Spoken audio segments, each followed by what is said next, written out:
talk about how to teach your dog to listen to you, even in the most distracting environments. I want to say hello to everybody who's joining us here. Feels really good to be back at the train station. It feels like it's been a long time. Yeah, it's been a long time of being.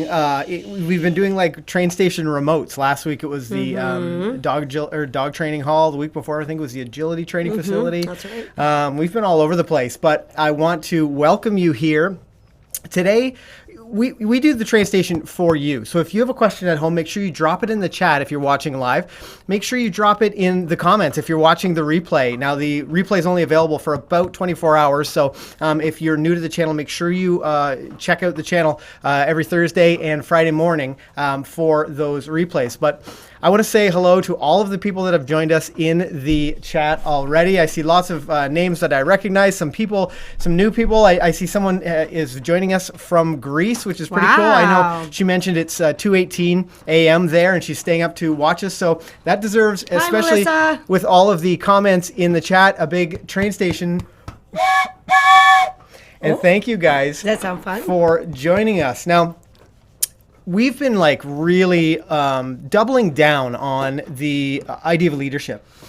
And teaching your dog to listen to you in a distracting environment has a lot to do with leadership, and it has a lot to do with putting yourself in the right position to be able to allow your dog off leash. But we're going to tell you a few tips. We're going to cover some tactics and ways that you can sort of manage your dog so that you can be successful, when you do come into those new environments, so that your dog does listen to you when you're in these challenging places.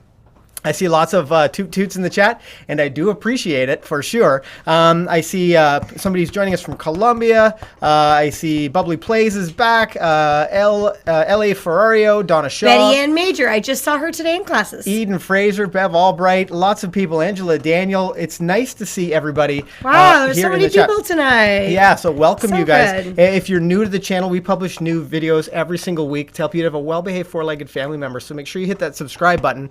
We also do weekly lives so that we can help you train through whatever challenges that you might have. Now, you can see we've got both of our moderators in the chat today. We've got Dan and Ellen Luton, as well as Becky Parker. I think I saw her in the chat, and thank you guys for joining us. If you have any questions while we're chatting, make sure you drop them in the chat. And if it's something that might be video related, you'll probably want to tag one of our moderators so that they can see that. And I know Dan's got mission control set up, so he might be the one to tag. I'm not sure. I know Becky. She might be in the stall. Thank you, Donna. So now that we've reached the end of our pre-show, I want to talk to you guys a little bit about how to teach your dog to listen to you. And people are always in a real hurry. Are you going to introduce us? Well, I can. Yeah, I'm Ken Steepe, and this is Kayl McCann. We're professional dog trainers from McCann We're just Professional two people Dog behind Trainers. the camera. We get to help 500 dog owners every single week, at McCann Professional Dog Trainers, to have a well-behaved four-legged family member who loves to listen. And we're going to talk to you today about some of those tips. And as I was mentioning before, people are always in such a hurry to allow their dog off leash or to really challenge their dog. But today, we're going to talk to you about a few tips that will show you how going a little bit slower will get you there a lot faster. I'm Ken Steepe. I'm Kayl McCann. This is Grand Slam. And welcome back to McCann Dogs.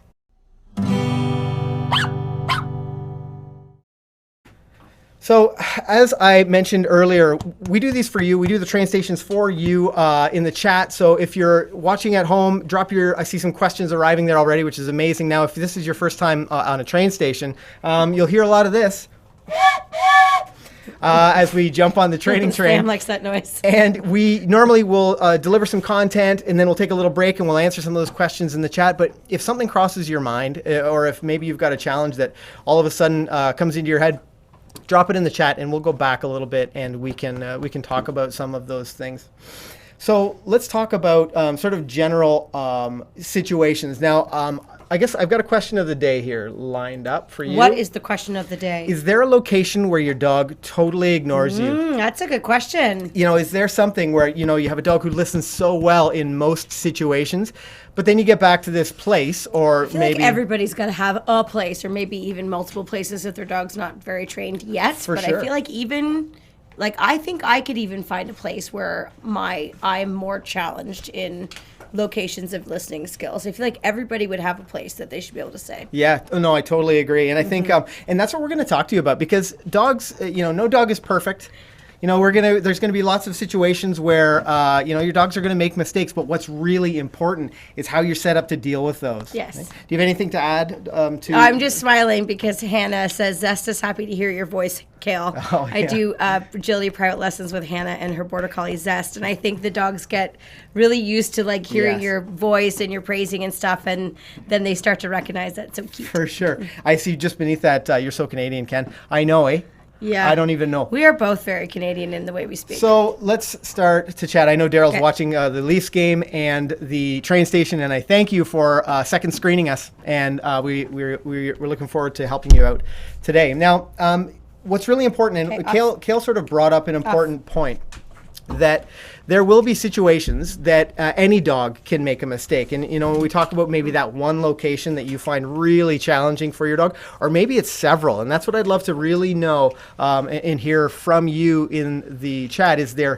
Are there locations? Is there a location? Or maybe it's someone or something that they find totally irresistible. One thing that's really important is that we don't assume they're going to be successful. Especially when they're young and they haven't had the reps and the training that is necessary to and get to the point where you can have that expectation. For sure. Because eventually the goal is to have that expectation. But I think, as you touched on this before, many people often fall into that before they're really ready. And then what happens is you end up like setting yourself up, and then you end up getting a lot of failures because you're sort of setting yourself up in a situation where you're not as likely to be successful with your dog. And then I think that's pretty discouraging as a dog owner, and it's easy to get frustrated with your dog. And we don't really think of this side of things very often, but your dog sometimes gets frustrated with the situation and with you as well if they don't have clear information. So not only do we want to make sure that we're having a better time with the dog, we also need to make sure that our dogs are, feeling really good about the information that we're giving to them, because that itself is going to improve your leadership and then in turn improve your relationship with your dog. Yeah, I love that. And you know what? We're talking a lot about leadership, and I think a great way to be a good leader is to give your dog consistent information, regardless of the location, regardless of the distraction, all of the time, so that your dog knows what to expect of you. So, setting them up to be successful is a really important way to get started, to really show them that you're worth listening to. Now, I see our moderator, Dan, has posted QOTD, which I think that's a great way for you guys. If you have a response to the question of the day, maybe just hashtag QOTD or just type QOTD, and then we'll know that Dan, that question. He's a swift one, isn't he? Yeah, he's a sharp moderator, that's for sure.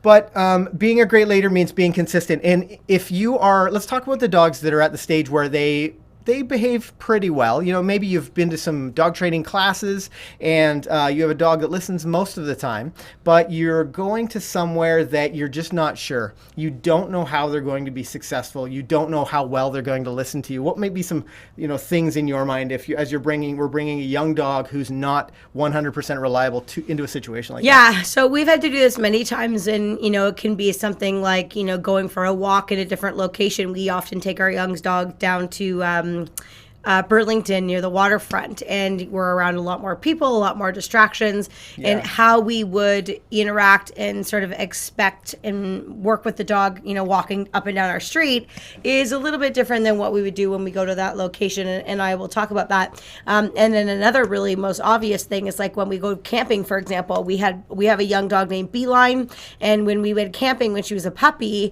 I was trying to be a little bit more proactive because I knew there was going to be a lot of sights and smells and people and things that she'd never seen before.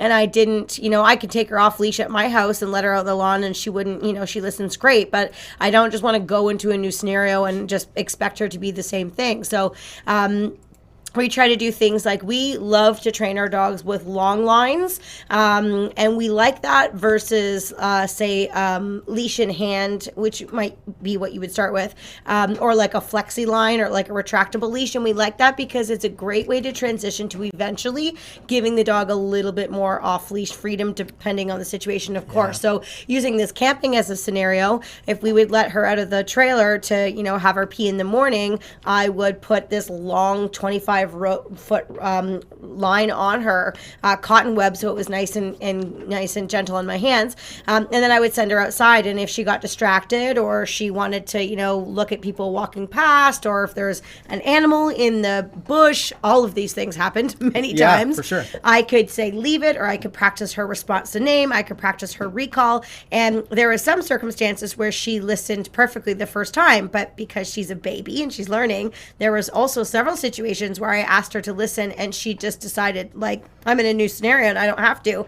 But with the line on, I could ensure that she didn't run out on the road to see people. I could ensure that she didn't take off after whatever was in the bush, because I could stop her with a long line. So within a couple days, she started to learn to stay around our little area because she just didn't get away with doing things wrong. And so the nice thing about that is you're setting them up to be successful. You're giving them clear information, and then the dog started learning what's expected of them. So you really want to think about how you can take your dog and put them into a new scenario, and really think about how you can make it a teaching moment for your dog, and that you're not being maybe too overconfident about how your dog may respond. And basically, I think you said this before, basically assume that things are not going to go well so that you can train through it better. And then if your dog pleasantly surprises you, then awesome. That's great. Yeah, for sure. That's like better than the opposite. Yeah, and expect the unexpected. That's just what you know, that your dog could make some bad choices. And I'm glad you're the one that's doing all the sayings tonight, because I think I would just botch them. Well, you reminded me that I dropped a link in the description when I created this video.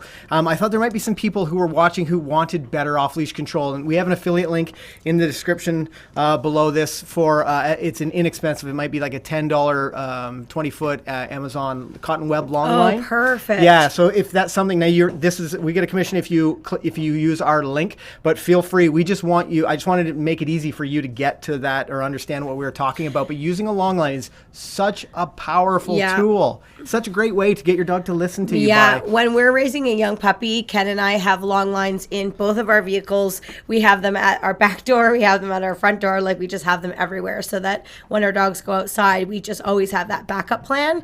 And what's nice is because we're pretty diligent about doing that, and we do follow through if the dogs aren't listening as best that they need, it goes really fast, and before you know it, you can start to let them out for that pee and not have to put your boots and your coats on and go stand outside in the cold and the rain, because your dog learns to quickly go out and do their business and then come back. But unless you do the dirty work first, you can't always get to enjoy the pleasures of having a dog that listens really well, which that's the ultimate goal. Yeah, and this sort of takes my mind to dogs are going to do what's rewarding.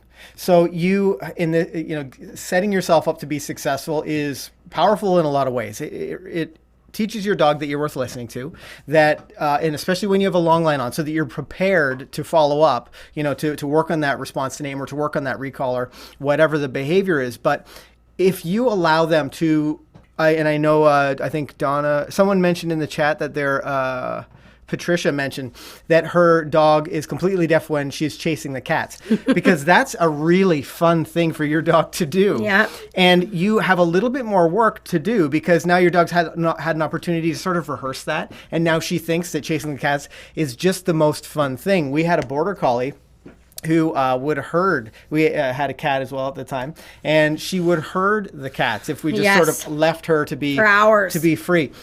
So these are the kinds of things where if it were a situation where she were chasing the cats or creating some sort of issue in the household, we'd put a house line on her and we'd train through it, whether that's response to name or some other tactic. But you got to be careful about allowing your dog to rehearse whatever the thing is that you don't want, because they're doing it because somewhere it's rewarding, whether it's chasing an animal or watching cars. I saw someone mention. I think barking is a really good example. There's lots of dogs that will sit in the window and bark at people that walk by, and or maybe it's barking when they're outside, like against the fence or whatnot, when people are walking by, and that is such a self-rewarding behavior. If we have any agility people watching, I see self-rewarding behaviors happen in agility continually, whether it's about the behavior that they are on the outside of the agility course, or just going and taking obstacles whenever they want to, because the dog just isn't quite under enough control that you can verbally give your dog information that you need. So you really need to first be able to identify what is a self-rewarding behavior for your dog, and then try to figure out, like, how often is that happening that you're not either realizing or addressing it. I think the barking at the window is just such a normal, easy thing for people to understand. So, it can be a pain in the butt to have to manage the dog in the house all the time and use your crate and do all of these certain things. But unfortunately, there isn't this quick magic fix for some of these dog training issues. You have to be prepared to put in the work and be consistent. And if you can be very consistent, you will end up fixing your problem a lot faster than that person that's diligent for 1 or 2 days or a week. And then they're like, oh, this is annoying. I'm just going to let it go for now. And then that same person still having that same issue months later when it really could have been prevented with a little bit more black and white information right from the get-go. Yeah. Again, dogs do what's rewarding. So we need to be careful about what information. If we're not there to give them the right information and allow them to rehearse it, puts us in a bad situation. So I see Daryl mentions an important point. I think a lot of issues may be my own lack of experience in being a first-time dog owner. And I think a lot of people feel like that. Or maybe it's very overwhelming and there's a lot of information. Here's something we hear often is that we'll get people coming back with their next dog, or they've gotten another. And they say, I wish I knew what I knew now. Right. Or they say, I didn't have this problem with my last dog. Yeah. Whatever the thing is, and every dog is different, and you need to remember that. So you need to sort of have your tool belt of skills and things that you need to work on with that dog, but keep things like your leadership, the rules of the house, those will all remain the same. And try not to rush into a lot of these situations. Now, we're going to get into how you can best reward and reinforce the good stuff, how you can get attention or ultimately get that, maybe it's a stay that you're working on or walking on a loose leash, how you can get that in just a minute. But I'd love to jump into some of your questions because I've seen lots of questions coming in. We did talk about Linda's chasing the cats. Okay, so Linda Seagraves mentions, my dogs ignore us when they run out the door, which they're not allowed. They listen well otherwise. So, Linda, there's a couple of things going on here, and what made me immediately notice your question was, we also have a podcasting channel that I record podcasts with the director of online training, instructor Shannon, every week. This week we talked about some boundary training, some threshold training, and I definitely think it would be a good idea to work on some of those skills that we talk about in that threshold training. But you need to be sure that, and I know a door is something that people are like, I never know when it's going to happen. I never know if somebody's going to come to the door. I'm not prepared. But you can set yourself up to be prepared. Yes. If a spouse maybe comes home and they text you from the driveway and say, you know what, let's work on this thing. Let's work on this running out of the door skill or whatever. Or you can practice where you have your leash on your dog. You have a long line on your dog. So you can be sure that you can follow up and help her to be successful. And you can also train other behavior. So, there's 2 ways to fix a problem. You can work through it and stop the dog from rehearsing the behavior. Yeah. Or you can also, in addition to that, you can also replace the bad behavior with a good behavior and teach your dog what you want them to do in that scenario. So you might take your dog to the door on leash with some of their high value rewards and stand on the leash with your foot so that they cannot go out, work a sit, and maybe open the door 3 inches and feed your dog if your dog is able to maintain the sit. And then you might work up to opening the door halfway and then all the way until you can stand there and open that door and shut that door with your dog remaining as a sit, because they know they're going to get lots of cookies. Yeah. Anytime we have an unwanted behavior, we try to correct that behavior and redirect them and teach them not to do it. But then we also like to give them the information of what should you do in this situation to help the dog to be successful. And then we try to train through it in small little increments so that the exercise or the requirement of the dog initially is very easy for them to achieve. And then slowly we build it and make it a little bit more harder, more difficult. And then we find the dogs really are they go, oh, this is sort of a bit of a game. This is kind of fun. Yeah. And then not only do the dogs not want to run out the door, they say, hey, I want to play that sit game at the door where you open it and you feed me 100 times. That's pretty cool.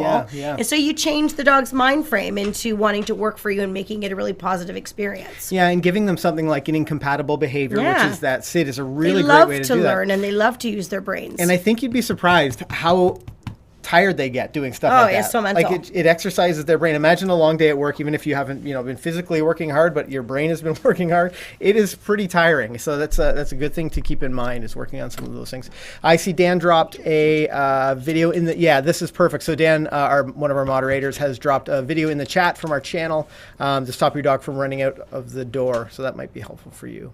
Melinda mentions, my dog focuses very well in her grade 2 class and in an empty agility ring, but during class, the students throw treats all over and her beagle nose goes into overdrive and she starts ignoring me. Now, I can show a little fun exercise to work on that, actually. You know what? You say what you were going to say, and then I'll get ready this way. I don't think there's no way stopping now. We're going straight to the train station.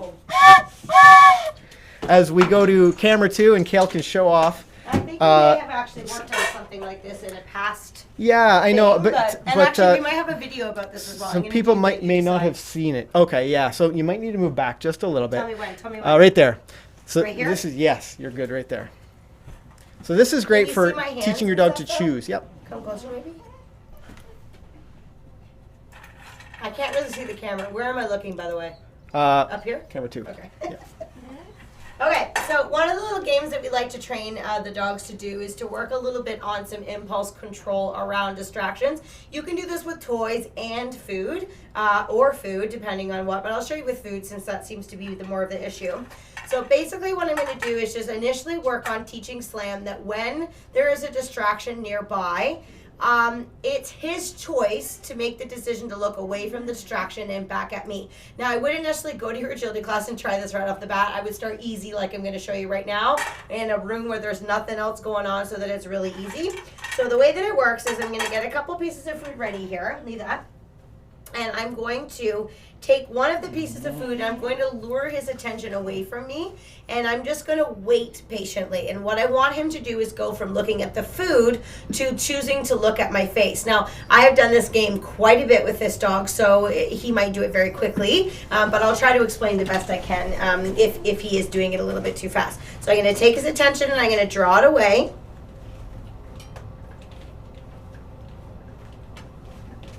Yes, good boy. So that was actually a really good demonstration because you saw Ken walking off camera there for a second. So you'll notice I didn't say look at me or hey or anything like that. I just was quiet. I'm letting Slam kind of determine his future here. If he looks at the distraction, nothing happens. If he chooses to look away from the distraction and back at me, I'm going to yes and reward. Now, how I'm yesing and rewarding is also very important. I don't want to take the food from my hand or from my pocket and deliver it right to my dog because that makes this area too valuable. You may have noticed I did it kind of fast though. I pulled the food up to my face first and then I fed from my face to his face. And that's going to emphasize a lot of great eye contact from my dog. Now, I also do other exercises where I actually say look at me and I work on a response to a command, and that is also excellent, but this is just another exercise that works a little bit more on impulse control because I'm putting the onus more on the dog to figure it out. So I'm going to show you again here. So here's my food. I'm going to hide my reward hand away.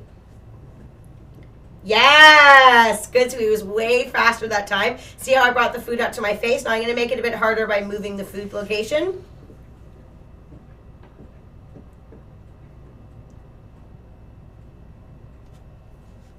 Yes, good boy. Yes, good. You might not be able to see because you can only see the back of his head, but his head's staying similar, and he's basically going back and forth with just his eyeballs. So we played this a little bit. Now what I'm going to do is I'm going to make it a little bit more challenging. So I'm going to bring him over here. You can do this with your dog in a sit or a down. You can also do it in a stand, which makes it more difficult. But what I'm going to do now is I'm going to put the food on the ground. So you said your beagle is a bit distracted by the food. And what I'm going to do is put the food on the ground, and if he tries to go for it, I'm going to cover it with my hand so that it's not something that he can do. So I'm just going to put it on the ground. I'm going to cover it with my hand, and I'm going to wait to see what he does. Now what I'm looking for him to do is to just sort of settle in and stop trying to go for the food. Yes, good boy. So as soon as he backed up out of the way, I chose to reward him. So I'm going to try it against it. Wait. Yeah.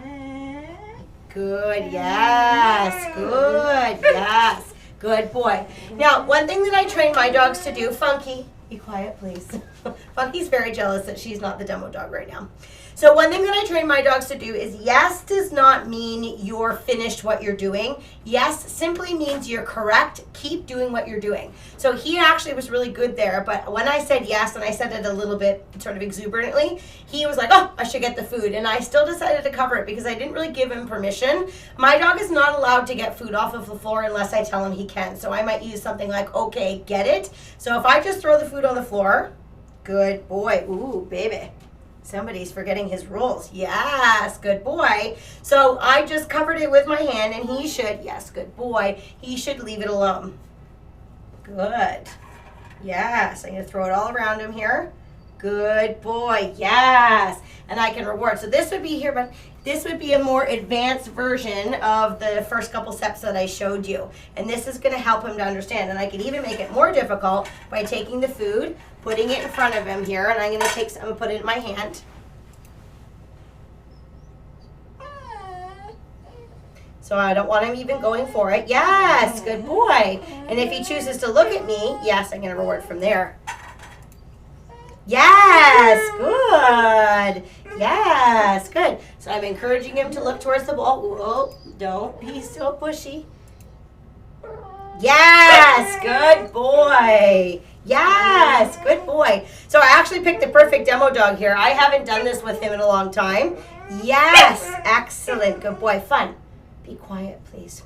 So I want him to understand that you can't go towards something until you're given permission. But again, I'm not asking him to do this. I'm allowing him to sort of, good boy, Slimey. I'm allowing him to problem solve a little bit so that he has to sort of use his own mind. And you can transfer this slowly into. Did you want to do more, or did you want to?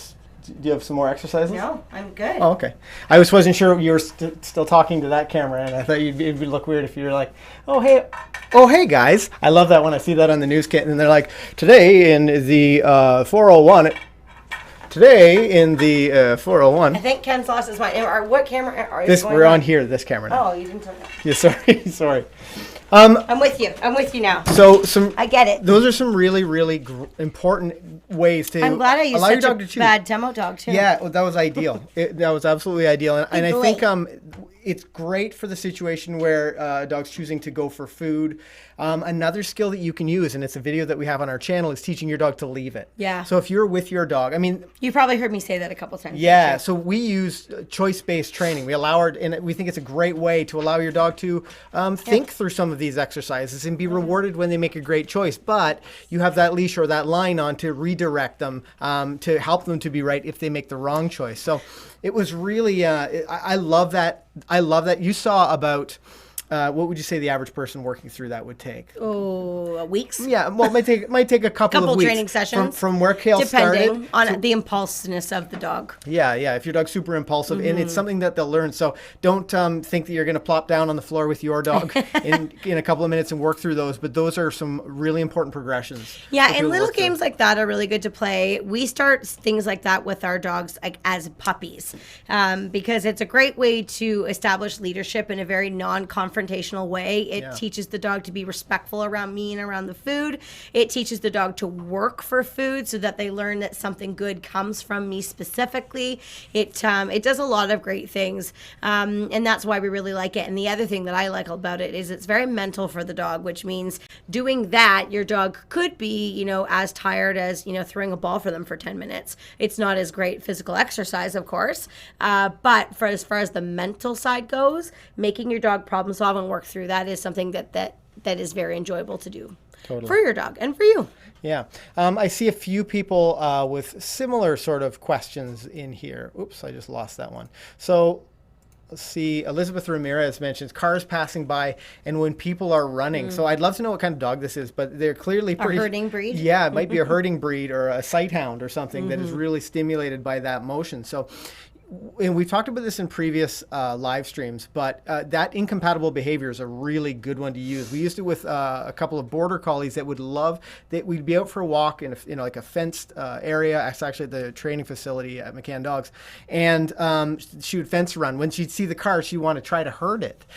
So what we taught her to do was to lie down. So the moment she started to run, we say, tell her to stop and then to lie down. She'd lie down. What we ended up getting was a dog that as soon as she saw cars coming, she'd lie down.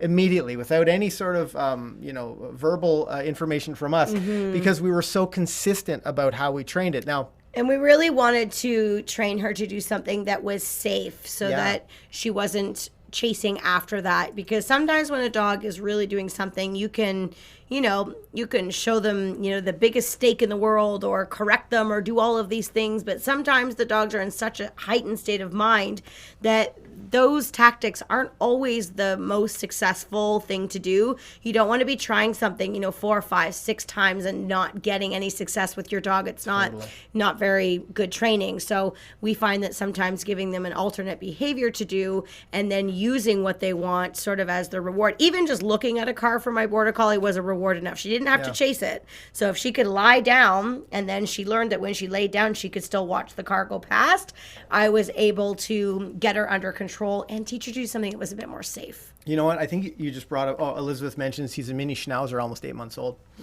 So they're feisty little guys. I love Schnauzers. Yeah, they're fun to train. So you brought up an important point, and I think this is something that I want all of our train station viewers to really understand. Is we often think about reward as like your dog getting to eat something. They get to eat food, or they get to catch an animal, or they get to do something that involves them like eating. But there is so much to reward outside of food for your dog. And this is how dogs get untrained so quickly. Exactly. Is because people don't actually realize what in the environment your dog finds as an actual reward. Reward doesn't, like you said, doesn't mean something physical. It doesn't mean a treat. It doesn't necessarily mean a toy or pet. It could be even just getting to do something. It could be having, some type of luxury, like being able to be up on the couch or looking out the window or whatever it might be. So sometimes it can be tricky to navigate that with a dog if you aren't really aware of the parts of your dog's environment that they actually do find rewarding. And if you can sit down and determine that, you actually might be able to rearrange some thought processing with your dog, being able to actually use some of those elements in your environment and use them to help you, not hinder you. I can give you another example. One of our older dogs, Funky, she's almost 12 now, but when she was younger, one of her most favorite things to do was to go outside and run with my other dogs. But when she was younger, she used to be quite obnoxious at the door, and she would jump up and scratch the door, and it used to drive me bananas. And, I worked forever at getting her to sit and hold position, but her mental state was so up because she was so distracted and so excited that I wasn't making a lot of grounds. So I knew I could give her food, and sometimes I would give her a treat and she would just spit it out on the floor because she was like, I just want to run. So I went, okay, let's do this then. If you want to go outside and run, you need to do something for me first. So I would just stand at the door and wait for her to sit. And as soon as she sat, I would work through my control of holding the sit. And then I would say, okay, I would open the door and I would let her run. And it took a few weeks for her to figure it out, but very quickly she would be the first one to the door of all the dogs, and she would sit and she would look at me because she was like, this is what I do when you let me outside. So again, I took something that she wanted. I didn't use food. I didn't use anything. I just used the thing that she wanted most, and I rerouted it so that I could get her to do something for me that was a little bit more compatible for our life, like not jumping and scratching the door. Yeah, and it makes me think of sometimes when we're out training our dog, we do the exact same thing every single time. And I'm thinking specifically about the recall. So I know there's some questions in here that talk about, so I know Alice McCord, who's welcome back to the train station, Alice. She said, how do I get a dog to listen in the dog park? And I've seen a couple of people talking about outside. I struggle when we're outside. Now, Alice, I don't like the idea of using a dog park in any situation. We get so many dogs that have come in for, they have some challenges because of some issue that they've had. They've been a well-behaved dog, but they've had some negative experience in the dog park. I don't love dog parks. It's also a super distracting, stimulating environment for your dog, and you have very friendly dogs. Yeah, you have very little control. But if you're, what I love the idea of training outside of a dog park, training 100 feet away from the fence at a dog park, because those great distractions are very nearby, and they do provide some sort of distraction for your dog, something that they want to do, go and play with those other dogs. But one thing that you might find is that you get there and your dog is just so distracted that they don't want to pay attention anymore, whether that's walking on a loose leash, whether it's recalls. You need to find a distance. And actually in last week's live stream, we had instructor Steve on, and I thought Steve said a really important thing. I guess it's an analogy. He says, when I get a puppy, I think of it as being not just, a 3-pound puppy or an 8-pound puppy or whatever, but it's a puppy that's 30 feet wide, and those distractions in the environment, anything within those 30 feet is too close. You really have to work through those. So you need to find a distance where you can be successful. As they get older, their bubble gets smaller. Right. Yeah, exactly. And that was what Steve mentioned. As you get older, as they get more trained, really, that bubble gets smaller. Not as they get older. Yeah. That's another myth that we'll shake down right now. A lot of people say, actually, somebody in my classes said this week to me that, he's just so crazy. I'll just wait till he's 3 years old and then he won't do these things anymore. And I went, we need to have a quick little chat about that. Yeah, it's just not because that's just not the case. Yeah, but so just getting back. So find a distance where you can be successful. Change up your reward. Change up what your dog finds interesting. Maybe you bring a couple of different kinds of treats. I actually wrote down a few different things that we'll do with our dogs for the recall. Your recall is for sure your most important reward. I think Kayl just noticed my note. Yeah. He made lots of notes here, and I haven't really looked at them yet. So I've been winging it. Yeah, well, so have I, really. We're good at winging it. Drop a toot toot in the chat if you're having fun on this live stream. If you didn't know, we were winging it. But find something new for your dog. Keep it interesting, because they need to sort of have a change every once in a while. They need to, get a higher level reward occasionally for a job well done, or for working through a really tough distraction. But some of the notes I made off the top of my head, we had different treats, running away from them, using motion, trying to get... That's like my favorite one. Yeah, me too. We do this all the time. We look like a crazy pair in the park when we have a puppy. But People it's are so probably worth like, it. what is that couple doing? And like we're... we're running That's away. That's what Ken does. I don't look nearly that silly. Yeah, we get like out of our shell for our dogs. And I see those, I know you guys are on a tiny bit of a time delay, but I see SD Cruiser, Eden Fraser, Erica Vona, 24, Linda Seagraves. They like to wing it. They're like the train station. And so find new ways to reward your dog. A couple other things. Running away is a really great one. Use a tug toy. Dogs love to chase. So recall endings, and I love this one. Do a recall ending where you stand up and your dog runs through your legs, runs all the way back to you, and when they get to you, you throw a toy between your legs, and they run through, directly That's through a fun you. One. Really, really fun one. And then change it up. Have them sit in front under control. It'll really have your dog, guessing and having more fun. Another one that I really love to do is, and we have... Dan, maybe you can drop a link in the chat, where we teach the dog to hand tap. So we teach them to bop their nose to our hand. I use that one all the time. I call them in and I say tap, and they bop my hand, and then I say, okay, go. Yeah. And then I let them take off and run. Oh, I said, okay, go, and slam. Sorry, buddy. And then they can take off again. So something that makes coming back to you really fun, because what a lot of people do with the whole recall thing is the dog gets like 2 feet away, and then they're like, oh, they grab the dog and they, okay, I got them. And you do that a couple times, and you're going to very successfully teach your dog to, stay like 3 feet away from you so that you can't get a hold of them. So lots of fun little games to make it interesting. Yeah, I think for Dan's sake, I think it might be Hand Target. That might be the name of the video. SD Cruiser, who is a frequent viewer here in the train station, says, was putting my dog out a few nights ago. Some reason my oldest son ran out to play with my puppy, told him to come back inside. He looked at me, then back at the puppy. He ran inside to me, which I thought was pretty entertaining. I see an important question in here from Olivia Saunders. I'll get to that. We'll talk about that in just a second. Let's sort of wrap up a little bit on the recall. I know there's a couple people that have mentioned, that they're struggling with their recall. And the very first step to have a dog who listens on the recall. The first question we want to know is, do you have your dog on a long line? Right. Yeah. If not, is that what you were going to say? There's one in the description below. Yeah. But it's a really important thing. We always have our dogs on a long line if we aren't 100% sure that they're going to be successful all the time. Because we don't want them to keep it on until we cannot remember the last time we needed to use it to get our dogs to listen. And so for some dogs, that's a long time, depending on the type of distractions you're around, or, what your living situation is. How many other dogs do you have? There's lots of things that will determine that. But basically, we keep that long line dragging behind them on the ground until we cannot remember the last time we had to use it for something. And that's starting to tell us, okay, my dog is starting to listen to me, and I don't have to have, shake my cookie bin or pull on the leash in order to get the dog to listen. The dog's finding it reinforcing in itself just to come when they're called or to listen. Yeah, if you are watching the train station episode at home and you're thinking, I know that's going up next, and you're thinking, I'm just starting my recall training. I'm just trying to figure out how to get this dog to respond to me. You need to start at the ground zero, right at the foundational steps with something like a restraint recall.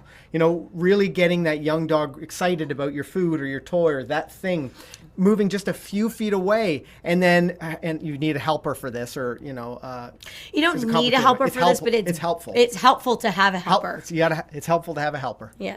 You heard it right here. Yeah, you heard it right here. This is where all the good quotes go down.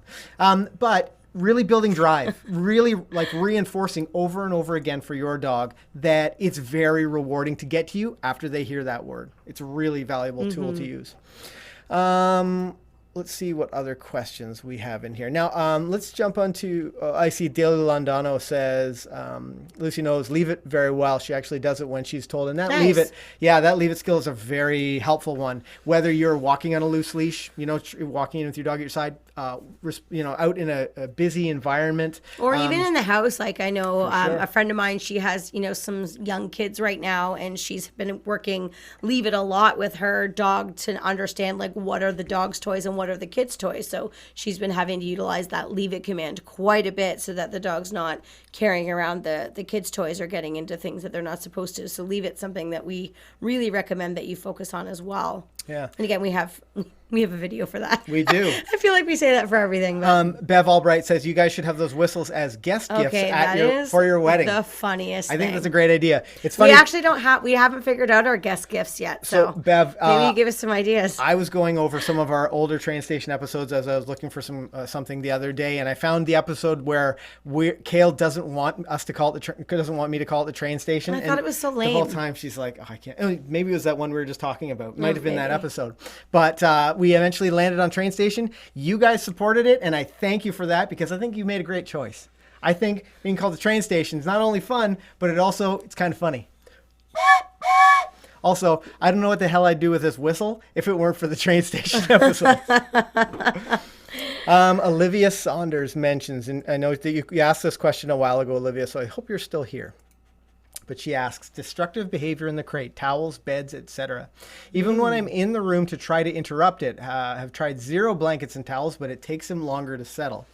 Well, that's true. Yeah. Did you want to tackle that one? I can if you'd like me to. Well, I can start it off. So it may take them longer to settle, Olivia, but you don't end up with destroyed blankets and towels. Yeah, or like worse, your dog ingesting some of that and getting sick. That's a huge problem. Yeah, for sure. So although it takes him a little bit longer to sort of get relaxed and comfortable, he won't have the opportunity to rehearse that chewing and, that ruining of those towels. So I would for sure take the bedding out of the crate, even if it's not for very long. You need to be able to either 100% supervise that behavior or eliminate his opportunity to self-reward like that. And I know you might think, geez, I'd love for him to have a towel or a blanket in there, but I'll tell you that after maybe it's a couple weeks that you go with no blankets, and then you put them back in and he's decided not to chew on them, that's a lifetime worth of training in like a couple of weeks. And just to sort of set your mind at ease, many of the dogs that I've raised, I've had to wait quite some time before I could add any towels or blankets into the crates because they would shred them and they would rip them apart or play with them and things like that. So it's a pretty normal dog thing to do, to want to shred things in their bed. They're bored, they got nothing else to do. So we do recommend, I'm pretty reluctant to put bedding and stuff in my dog's crate when they're really young, but I will put other things in the crate that they can chew away at that are safe, like a Kong toy or certain types of bones that I know are safe to leave with my dog for an extended period of time. But other than that, I'm pretty apprehensive to put other things in my dog's crate. Yeah. 1 for house training issues and 2 for chewing. Good point. And Wallace says, Kayl, you've got my vote. Ditch the whistle. Ugh. Yep. Thank you. No whistles at the wedding. The whistles will only remain here for train stations. We shall see. That is not happening. Yeah, I don't know. Can you imagine, like, you put it in your vows? I would just run away. I would run away. Good point. Don't even put it in your brain. I see Eden Fraser, who's joining us all the way from Australia, says, okay, weird question. But what is a dog cookie? I've never heard anyone in Australia ever call anything a dog cookie. I'm confused. That's amazing. Yeah, I saw there was a bit of a conversation in the chat. Did I say dog cookie maybe? Maybe, and I think they may have been talking about it in the chat. But I think Eden's been sort of sorted out, and she said it's not for dogs. Interesting, though. Melissa Salt, and this touches something on a point that we were mentioning earlier, and I think it's going to lead us into this next one. My lab is much more of a challenge to train than my last lab several years ago, and I don't know how many times we've sort of been reminded that every single dog is different. Yeah, they're all different. They all have different energy levels. It also sometimes, I find it has to do with like where people are in their lives and how busy they are. I had a student last night stay after classes, and she was just at her wit's end with this young Doberman that she has, and the Doberman's super cool. Like, I really like that dog. Oh, yeah? That's cool. Oh, yeah, it's a little firecracker. But the last Doberman that she had when she was younger. She didn't have any kids at the time. Basically, the dog was like her entire world, and that's all she did was work with this one dog, and now she's got 3 kids and this Doberman, and life is a little bit more hairy. So I think sometimes things change, but every dog will teach you something different. I've had a lot of dogs in my lifetime. I've trained a lot of dogs. I've helped train a lot of other people's dogs, and I'm always seeing things that I've not worked with before or seen before, which is pretty incredible given the amount of dogs that I've trained. But it's not uncommon, but it's something that happens. So that sort of brings up the next point, and the next note that I'd made is don't be afraid to take a step back in your training. With Melissa and her new lab, she has been through the process learning how to train her first lab. But with every dog being different, there might be things that this dog hasn't learned as quickly, or she gets up to a point where the dogs are behaving well, and maybe there's a bit of a fall off in one behavior or skill. And I see Karen Glover mentions. Karen GSD Lover says, I used a long line for 3 years. My dog was consistent in recall. I removed it and he ignored me. Help. Back to the beginning. You don't need to go back to the beginning, but you need to go back to the last step where you were successful. So I suspect that you may have had the line all the way off, on and on. Right. So, or been accidentally teaching your dog that to be line aware, leash aware. Maybe there's a little bit of tension on that long line, or maybe it's a really heavy long line, and maybe there's just a little bit of friction as your dog drags it through the grass or whatever the location is. But what you need to do is slowly transition off that long line. So maybe you tie it up so that it's half as long. Cut it off. If it's a 20-foot long line, maybe you make it 15 feet at first. Yeah. But going from complete control with the long line to no control at all isn't a great progression for your dog, because it doesn't allow you to be sure. It puts them in a vulnerable and dangerous position if they do make a mistake. It's not a big deal, though. I love that you are ready to go back to the beginning, but you just need to take one step back, put that line back on, and then start to shorten that line. The good news is you don't have to go back to the beginning. Yes, absolutely. Okay, what else have we got going on here? Oh, I like this comment. My gosh. Dan says, you guys are cracking me up with your comments. Kayl should get a toy cow that she moos during her agility live streams. I can't tell whether you're trying to be funny or whether you're making fun of me, because one of my commands in agility is moo, moo, moo, moo, moo. But I think I kind of like that idea. I think that's cute. Yeah, it's pretty entertaining. Let's see what Zelda Starshine says. Trained to leave it with my pup so she won't touch our cat's toys. She leaves them alone now. She already has plenty of toys. Yeah, absolutely. That leave it skill is so valuable. And even when you're working on something like stationary exercises, and I don't know how much we got into this. If you go into a new environment and if you go into a new environment and you feel like you're overwhelmed, so maybe you're teaching your dog to listen to you is revolving around being in a busy place. Maybe it's the park, maybe it's like the pet store, or somewhere that's really distracting. The best thing you can do is start with something that's simple. Working on your weight skill, working on your stay skill. And I know I dropped some links in the cards above this video for one of our stationary exercises. But a stationary exercise is a great way to get started on the right foot. Teach your dog that listening to you is very valuable, that they'll be rewarded for that. It's also a great opportunity to be a great leader, that if they make a mistake, you can show them how to be right by replacing them in their sit or whatever. It's reassuring for them that they don't need to respond to everything. They don't need to make all the decisions in that space. It's also a great way to transition into, walking on leash, even if it's for a very short period of time. If you're struggling, let's say you go to the beach and your dog doesn't stop pulling on leash, you can practice a stay, start at a stay or sit in at your side, then go 15 feet and reward like crazy. Be super successful over that short period and then stop again. I mean, it's just a great way to reinforce the good stuff. But whatever you do, don't allow your dog, because you're frustrated or you just want to get to where you're going, to pull you on leash, to bark at the other dogs, to do the things that you don't want them to do. Because essentially teaching your dog to listen to you comes down to teaching them to know that you're a good leader. And a good leader will guide them through the process and would show them when they're wrong, when they're right. A good leader is worth listening to, because your dog knows that there will be follow-up, that you will help them. You will, redirect them with your leash. You'll do everything you can to help them to be right, and they'll be rewarded when they are. Yeah, and just remember that if you're trying something and it's not working, it probably means that there's something wrong with what's happening. It could be that your timing maybe is a little bit off, or your cue that you're giving your dog isn't maybe as easy for your dog to understand as maybe it could be. It could be that your technique of the way you're holding the leash, or the way you're feeding the dog, or how you're feeding the dog could be a little bit off. There's all these little things. Maybe the equipment that you're training your dog in that moment isn't always appropriate. So when you're training, it should not be it's going to be work for sure. But it shouldn't be full of a lot of failures. It should be full of some failures and some successes, and lots of successes, really. And a good dog trainer will set the situation up so that that's going to happen a little bit more. And I know we've touched base on that a lot in this live stream, but that's sort of like the moral of the story. Yeah. So if you can think back to some of the things that we've said, that's really what we're getting at, is to try to set your dog up for success. That is literally how we train our dogs.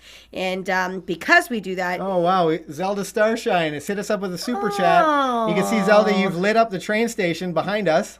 And then the swimming corgi. Oh, yeah. That's awesome.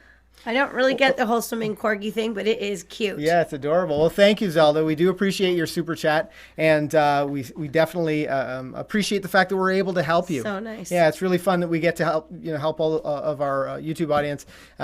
We especially thank you for the super chat. That's really, really cool. Now, I want to talk about a couple of things here, and I think I put them in the queue so that we can mention it. First, Bev. Bev is really wanting to help us out with our wedding, which I think is hysterical. Bev says, okay, how about whistles instead of rice to send you off on your honeymoon? And that actually makes a little bit more sense. Shortly after, SD Cruiser said, Kayl is going to end up banning Bev Albright from the stream chat. No, I think it's funny. Yeah. I think that's hilarious. When we talk about taking a step back in our training, when we talk about setting our dogs up to be right, we need to focus on their attitude. We need to focus on our attitude. And, there's no simple, straightforward way to teach your dog to listen. There's no, here's the magic leash that now your dog listens. Here's a special collar that you put on and all of a sudden your dog's listening. It takes work. There's going to be a little bit of work involved. You got to be prepared for it if you sign up to get a dog. Yeah, but focus on your dog's attitude. Keep it fun. Keep it fresh. Make sure that you set them up to be right. And if they're wrong, no big deal. You're going to redirect them. You're going to do whatever you need to do to help them to be right. And then you're going to reward them for that, which is really cool. Oh, wow. Bev Albright with a super chat. Here comes the swimming corgi.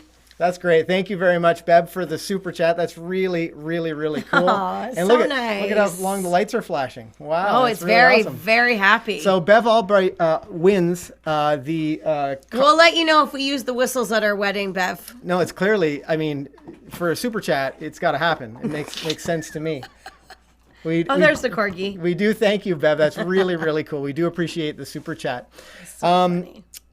I've got a couple of off-topic questions that I really like, but I just want to go back just for a moment. We talked about being precise. Oh, something that I want you to do if you're teaching your dog to listen is work on those everyday skills a little bit more often. It's not as big a deal to work on your stay, for example. It's an important skill in the big picture, but are you going to use it every single day? I don't know, probably not. But your weight, for example, might be something. It's something that I use multiple times a day with our dogs.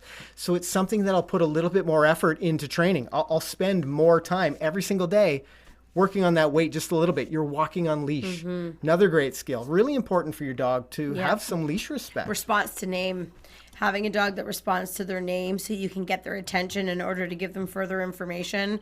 We work a lot on our dog's ability to respond to their name around distractions. And we have very high expectations when we do it. So when we call their name, we expect them to turn and look at us the very first time that we say it. So that's how we train them to do it from the beginning, by setting them up. Like, for example, saying their name and then putting food on their nose and luring them towards us and repeating that over and over and over again, so that your dog associates hearing their name with turning and getting a reward. And then when you put them in a more distracting environment, they've had so many wonderful repetitions of hearing this word and then associating with something positive that they're much, much, much more likely to respond to it. And then once that happens, the hard part is you being consistent, because a lot of people will say spot and the dog doesn't listen. Spot, spot, spot, and they start to get more angry. And we don't want you to have to speak to your dog in that voice in order to get them to listen to you. So once you've done some training, you then need to go into the follow through. So if I've called your name and we've practiced this 200 times in all of these different locations with all of these different rewards, I now expect you to listen. So if I don't get a response, now that's where that long line is going to come in, and I'm going to follow through and make sure that the dog's turning around, and then making it so fun that, when they do turn, that the dog's like, oh gosh, I can't believe I missed out on that. I want to be with you. I want to chase you. I want to play with you, because coming to you is just such a great response. But you can take that formula and you can apply it to any dog behavior that you want to teach them, to be honest. Absolutely. The other thing, and this is sort of as we move along in our training process, is you are going to need to challenge your dog.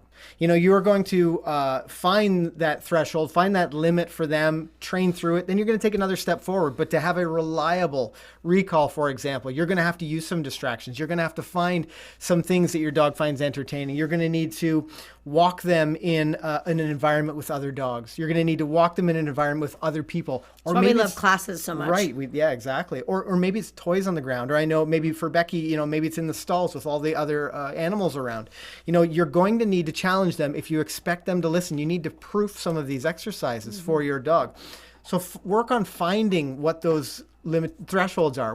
Where's the point where my dog's going to fail, so that I can take a step back. I can find that spot where they can be successful, and all of the time be focused on their attitude and have some way to follow through. Have them on a leash, have them on a long line, have some way to really challenge them, because that is exactly how you're going to get those reliable Don't train behaviors. Unless you're feeling energetic. Yeah, to do all this. That's kind of what it comes down to. I can't help but see Bev's comment, which I really like, about the whistles. I might have to print that off. I think somebody asked if we are going to live stream our wedding. We talked about it. That's insane. Who live streams a wedding besides like the princess or something? I don't know. I think we've live streamed I've live streamed lots of fire department events. Really? Oh yeah. So maybe something we'll do. We'll definitely vlog it. I don't want people to watch me be emotional. If you're new to Kayla doesn't like getting emotional, especially on camera. But if you're new to the channel, you might not know that we have some vlogs, and we'll definitely make a Hawaii vlog. Totally. If you're like, what are you guys talking about? We're getting married in April. Kayla and I are getting married in 50 April. days. Yeah, and but we'll vlog it, so we'll be able to share it with all of you guys. Let's mention. Marv JS says, off topic, 2 8-week-old pups not related. Should I crate them together? They're schnauzers. What do you think about that, Kayla? No. Yeah, this is a really common question. It is a super common question, and it seems like it would be just so easy. They would probably play. They probably would be more quiet because they sleep together, and it would be so cute. And all of those things are definitely true, except that makes it way harder to train them because dogs will bond to dogs much faster than they will bond to you. And we find that most of the time, if people are letting puppies spend too much time together, especially crating together, it is very difficult. Slam's having a party with a ball behind us. I don't know if you can see it. It's very difficult to make that individual connection with your puppy that's really needed in order to be successful with your training. So if you have puppies at the same time, if you are brave enough to go down that road. Separate crates, maybe even separate rooms, separate walks, separate training, separate everything until you've established some good training and connection and relationship with each of the dogs individually. They have some training, they have some listening skills. Then you can start to integrate them together. But I did the 2-puppy thing at one time in my life, and I will never do it again because of the amount of work that it takes. We might be able to conquer it now because there's 2 of us, but yeah, I wouldn't do it. It's a lot. It's a lot of work. It's a lot. However, it's doable. You just have to do a little bit more work. Yeah, separate the dogs. We have a video on the channel about introducing your puppy to your other dogs. Yeah, and that would be a really good one for you to watch because there's lots of good tips in there about how to really focus on that puppy, each puppy, and get them to listen to you rather than listen to one another because they're going to want to. Yeah, I think in that video we talk about what we do because Ken and I have 6 dogs, and whenever we get a new dog, we have like a special way that we introduce the puppy to our dogs. We have a special way that we do the training that takes, a series of months to do. And I think I talk about it in that video. Yeah. I see Ashley says, my 4-month-old lab is so difficult. Ashley. Yeah, so difficult to bathe. Any advice? She freaks out. Now, I'm going to hand this off to our moderator, Dan. We have some maybe it's tips or tricks to give your dog a bath or for bathing your dog. Yep. We've got a video on the channel that is going to help you out. There's a couple of really simple tricks that you can use for getting your dog a little bit more comfortable in the bath. And in that, in that video, I bathed Mac, who's my competition herding dog. Who we're not sure he'd had a bath prior to that. I mean, I'm sure he'd been washed, but he'd never been bathed in a tub, and we have like a dog washing tub. So that was an interesting experience, but you'll see some things that we know are going to be helpful for you. Oh, he's such a good dog, yeah. Olivia Saunders, I love this question. He loves this question. Any recommendations for large, safe, outdoor fenced areas that are not dog parks? That is. I also love this question. Yeah, I knew you would.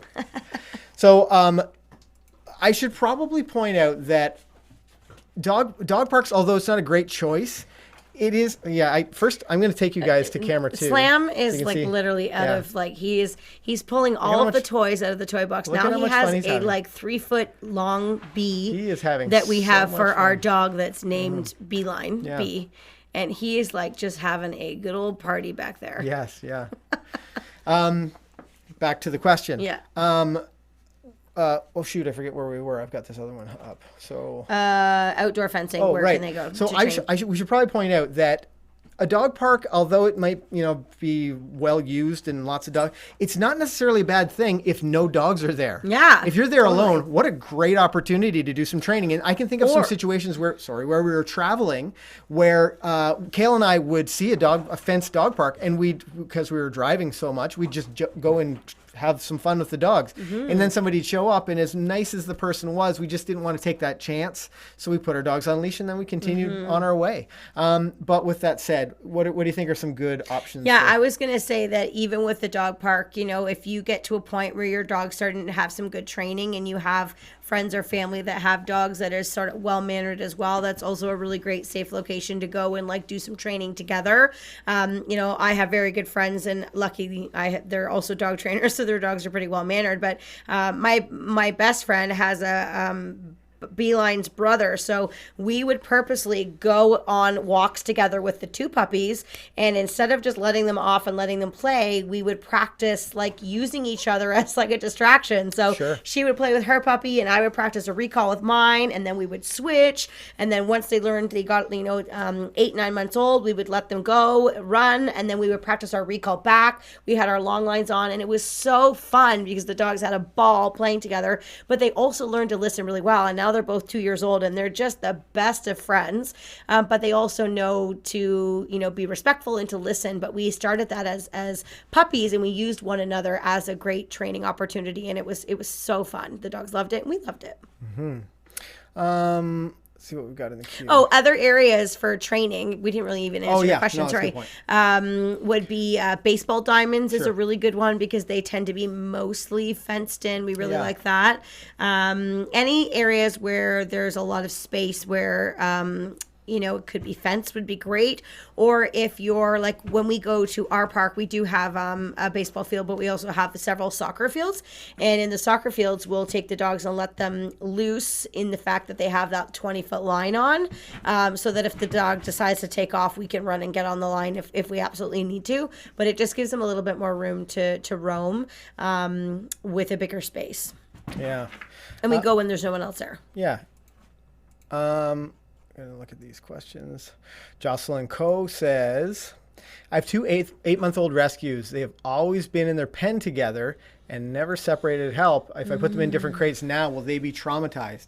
No, they won't. But you may have a little bit more work to do when it comes to getting them to be quiet. And you might have to do it gradually. Like maybe you put them in 2 separate crates and you put the crates like right side by side. Yeah. And you put them in wire crates so that they can see each other and they can be a little bit more together. And then you might separate the crates more slowly, or you might put a partition between the 2 crates so that they can't see each other, and then open it from time to time. So you might have to do a little bit of creative dog training to sort of work through that more individually. But it definitely is possible. I would also play a lot of very positive games with the dogs individually with the crates. So, have one dog go in the crate to eat their meal and then let them come out. We have lots of crate training videos on our YouTube channel to help sort of introduce it in a very positive manner. But I would do that with the dogs individually so that they, start to feel like it's something that you guys are doing together.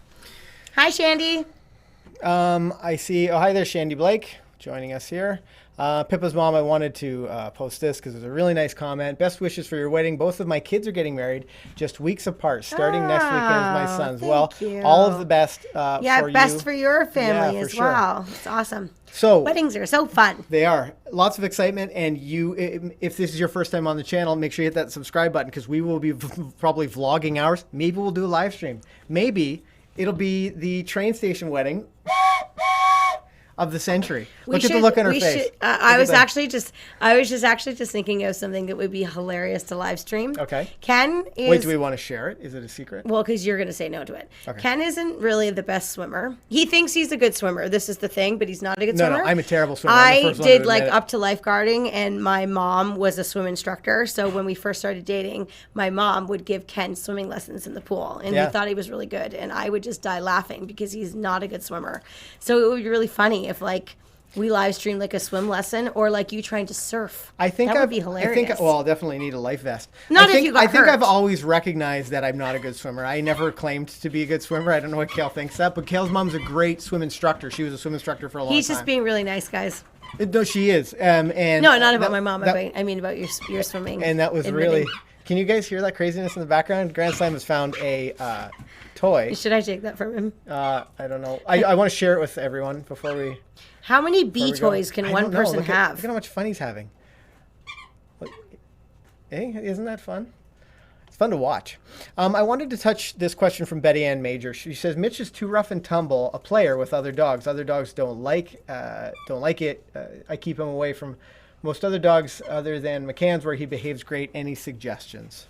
It's really not the end of the world if he is a rough and tumble player, because some dogs are like that, but sometimes if you have a dog that's a bit overzealous and they're playing, it's best to have them play with dogs that are similar to that, opposed to like letting him play with somebody that would be a little bit more bashful. You also could let the dog drag a line or a leash while they're playing, and you have to be very careful with this because it's easy for the lines to get tangled, but you can monitor very closely, and if the play starts to get a little bit too rowdy, then you can practice calling the dog away and sort of stop them for a second and then sort of let them try again. I would just monitor it, and also like don't think that the rough and tumble is like a terrible thing. Where it's not so good is if they're playing with a dog that doesn't have that play style, and then that can sometimes be a bit overwhelming for the other dog, and then it could teach your dog that they can be a bit of a bully or a bit pushy in that moment. That's the cutest toy ever. So that would be a couple suggestions that you could try. On that note, I think we've had some amazing questions. I want to thank you for joining us in the train station. We must thank our moderators who's done lots of work, and I've seen lots of comments in the chat. Dan and Ellen Luton and R. Parker, who are our moderators for the channel. Thank you guys, and thanks for sharing all that information with everyone who's joined us here at the train station. Now, I have to give a huge thank you to Zelda Starshine and Bev Albright for the super chats and making the train station light up in here. It's lots of fun. And thanks for all the wedding advice. Yes, and for all the wedding advice, for sure. Thank you both. But I want to thank you, all of our train station viewers, for joining us here. And if this is your first time on the channel, make sure you hit that subscribe button. We publish new videos every single week to help you to have a well-behaved, four-legged family member. And I really had fun this episode of the train station, and I think Slam did as well. I'm going to give him his toy back because it's not as important if he squeaks it now. But on that note, I want to wish you happy training, and I want to thank you guys for joining us. Bye for now. See you next week.